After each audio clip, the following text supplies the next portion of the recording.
Üç Prenses ve Gökkuşağı Ormanı. Bir varmış, bir yokmuş. Uzak diyarlarda, Gökkuşağı Krallığında üç prenses yaşarmış, Prenses Elara, Prenses Mira ve Prenses Lila. Elara cesurmuş, Mira çok zekiymiş, Lila ise her canlının kalbini yumuşatacak kadar sevecenmiş. Bir gün krallığın renklerini parlatan gökkuşağı taşı, saraydan gizemli bir şekilde kaybolmuş. Gökkuşağı solmuş, çiçekler üzülmüş, kuşlar şarkı söylemeyi bırakmış. Kral ve kraliçe çok üzülmüş ama üç prenses hemen harekete geçmiş. El birliğiyle taşı bulabiliriz, demiş Elara cesurca. Üç prenses, gökkuşağı ormanına doğru yola çıkmış. Orman sihirliymiş ama aynı zamanda biraz yaramazmış. Ağaçlar yer değiştirir, yollar konuşur, çiçekler kıkırdarken yapraklar şarkı söylermiş. İlk sınavlarında, dev bir bilmece taşı yolun ortasında durmuş.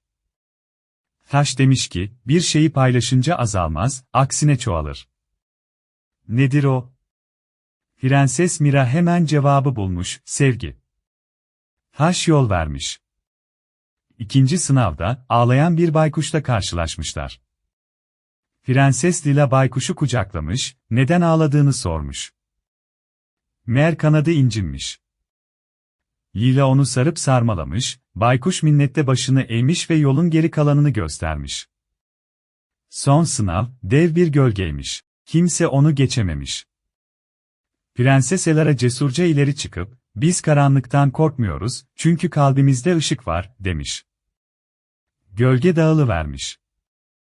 Ormanın sonunda, kayıp gökkuşağı taşı bir ağacın tepesindeymiş. Orman, prenselerin iyiliğini sınamak istemiş sadece. Onların dostluğu, zekası ve sevgisiyle taş yeniden parlamaya başlamış. Krallığa döndüklerinde herkes sevinçten havalara uçmuş. Gökkuşağı yeniden parlamış, hayat normale dönmüş. Üç prenses, birlikte her şeyin üstesinden gelebileceklerini anlamış. Ve sonsuza dek mutlu yaşamışlar.